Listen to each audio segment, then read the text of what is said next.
Something different, something fresh.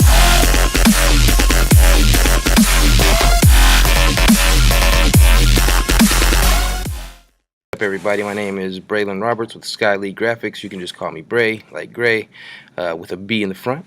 And I'm going to be showing you how to do graphics in Photoshop for mixtape covers. This tutorial that I'm showing you today is just going to be the basics, just how to set up the document, and then we'll progress and progress and progress and get you there step by step by step in a series of videos. It's going to be a new series of videos on my channel. My channel's not really popping right now because I don't really put a lot of time into it, but I'm going to start putting some time into it because I need to share the knowledge, you know what I mean? So anyway, let's jump right in.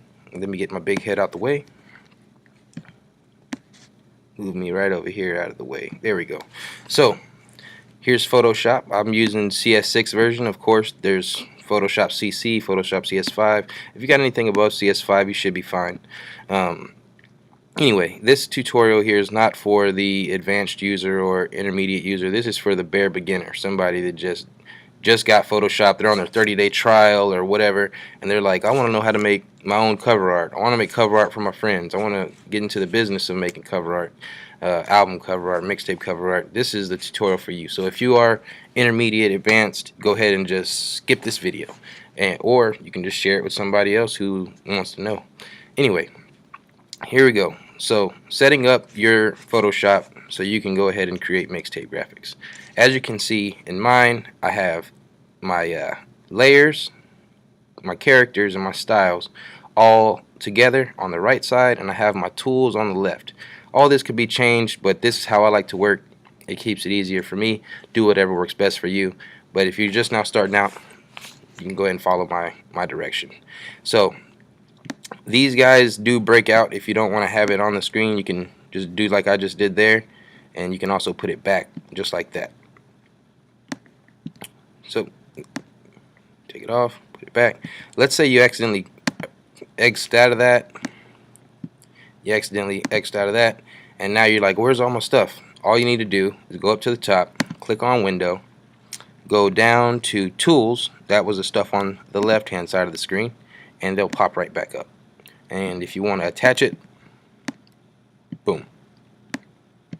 Now, if there's like the characters, layers, styles, being that I had those together prior to closing it, they're going to come up together if I click any of those three options. So I go to Window, and there's character, there's layers, there's styles. I'm just going to click on layers, and you see 1, 2, 3, all of them pop up right there. Right there. Okay, grab that, drag it back to the side, and there we go. Now, I'm going to show you how to set up the document for the mixtape cover. So we're going to go to File, New, and as you can see here, this is what you want to be running with. It's important that you always name your document. When you're working in Photoshop, the last thing you want to do is have a whole bunch of untitled files, because you'll get lost. You know, you'll have all these, your desktop will be crowded, or whatever folder you're using will be crowded with untitled. You won't know what they are. Be organized when you're using Photoshop. Always name what you're working on. So come in here, we're going to call this mixtape 2 for tutorial.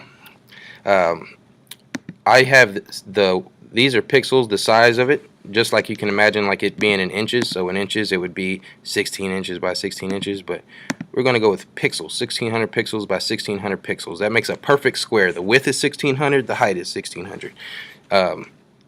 And you'll see here I have the resolution at 100.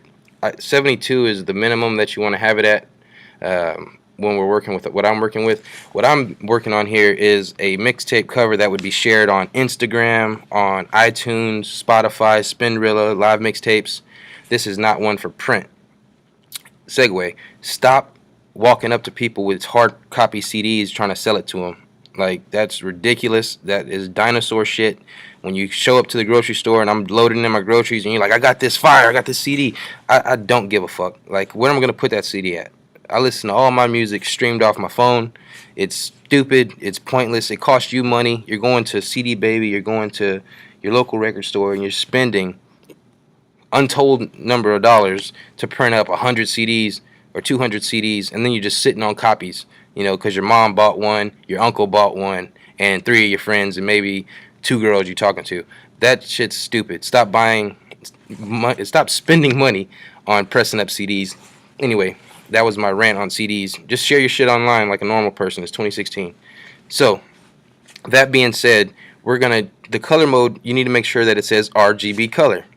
That stands for red, green, blue. It's the same thing your TV works on. RGB, red, green, blue color. When you look at a document on a computer, or if you look at a document on a phone, it has a backlight.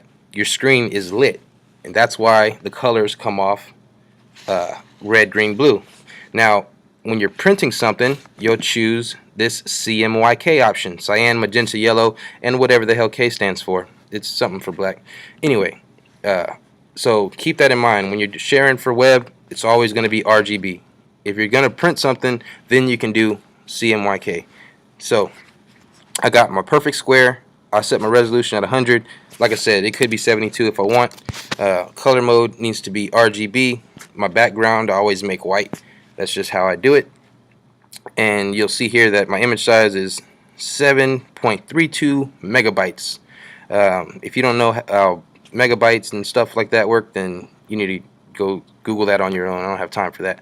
Anyway, that's all we need to set up the document. Click OK. We have our background there, we have our tools on the left, and we have our layers, characters, and styles on the right. That's the first part of this tutorial.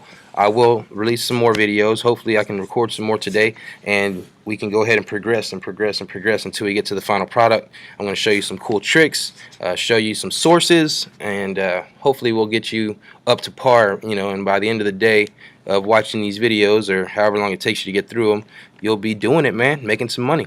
Anyway, I am Bray with Sky League Graphics. Follow us. That's Sky League GFX. And that's on Instagram, Twitter, Facebook, you name it. Sky League GFX.